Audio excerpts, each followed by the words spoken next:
29. Faith triumphant. Hebrews 11:30-40.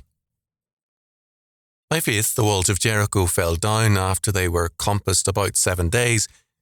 By faith the harlot Rahab perished not with them that believed not, when she had received the spies with peace. And what shall I more say? For the time would fail me to tell of Gideon, and of Barak, and of Samson, and of Jephthah, of David also, and Samuel, and of the prophets, who through faith subdued kingdoms, wrought righteousness, obtained promises, stopped the mouths of lions, quenched the violence of fire, escaped the edge of the sword, out of weakness were made strong, waxed valiant in fight, turned to flight the armies of the aliens.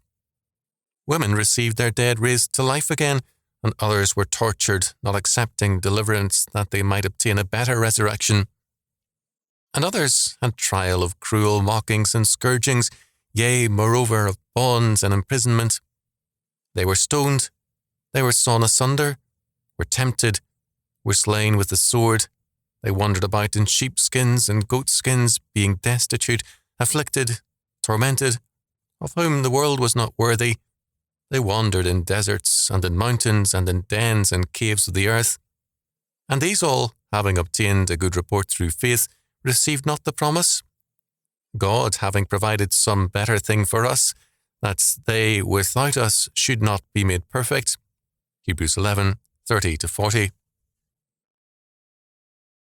It is apparent by now that faith is much more than man's act of believing.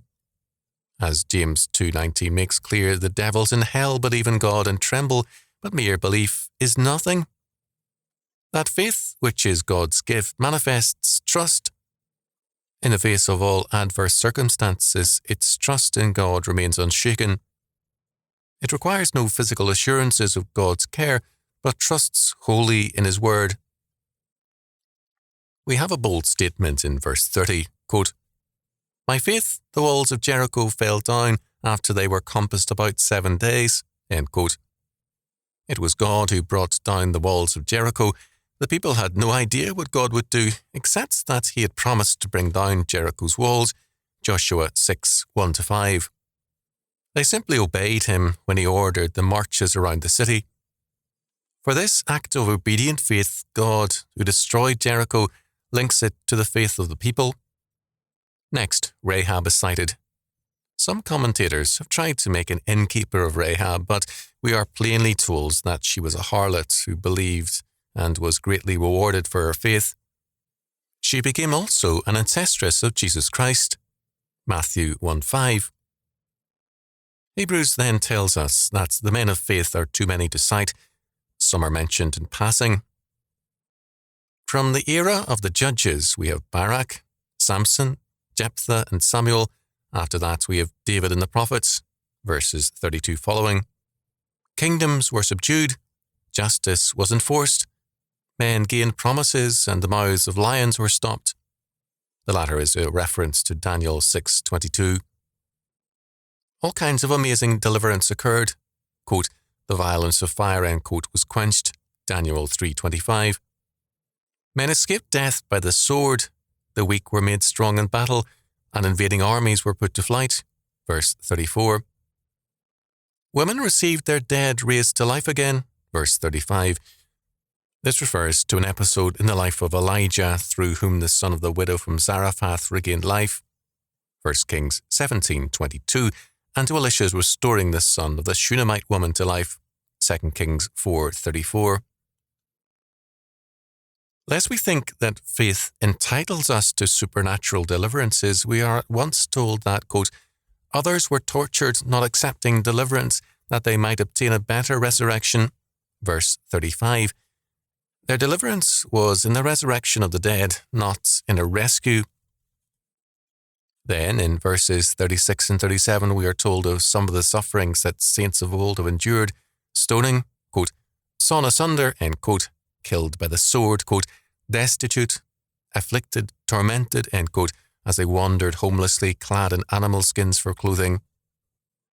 Their wanderings were, quote, "in deserts and in mountains and in dens and caves of the earth," verse 38.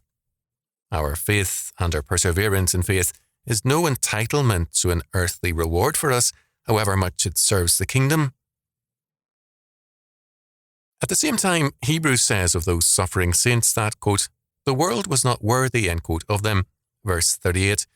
In spite of all their sufferings, these saints did not receive, quote, the promise, end quote, that is, the kingdom of God. However much they suffered for Christ, the Messiah King, the kingdom was not realized in their day. In verse 40, we are told that a fullness, perfection, or maturity of the kingdom requires that faith be made manifest in all its richness in us as well as in them. We must embody that trust in God that leads us to develop and apply the meaning of His kingdom, salvation, and justice to all of life. For some, then and now, as well as in the days to come, this can mean suffering and persecution as it has in the past. For others of us, this means applying God's law to all of life. For still others, it means expanding on the works of charity and mercy required by God. Hebrews tells us what things we must believe as Christians. Jesus Christ is not only our King, but also our Saviour, our Redeemer, who by His atonement makes us righteous before God. But it makes clear that faith is not merely creedal, but a mandate for action, the conquest of all things for Jesus Christ. Hebrews begins this section, chapter 11, by telling us, first, that faith is a supernatural gift from God which becomes our life and our new being in Him. Second, it tells us that faith means the belief that God is the fiat creator of all things, verse 3. Third, faith means that we, quote, must believe that He, God, is, and that He is a rewarder of them that diligently seek Him, verse 6. Fourth, we are told that faith is not mere assent to articles of faith, but the faithful service to God's kingdom and to the needs of His people. Faith is not man-centered.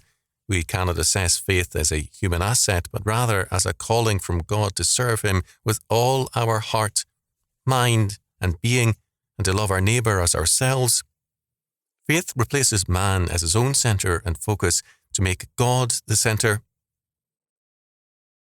It is a draft notice to man that he has been summoned into the service of his Maker and Redeemer, and he has no option but to serve. Hebrews is thus a mandate for Christian action, and to see it merely as a theological treatise on the atonement is to limit it seriously. The atonement must be the stimulus towards a new life and a new world, one radically governed by Christ as King and High Priest, and His law word as our mandate for conquest.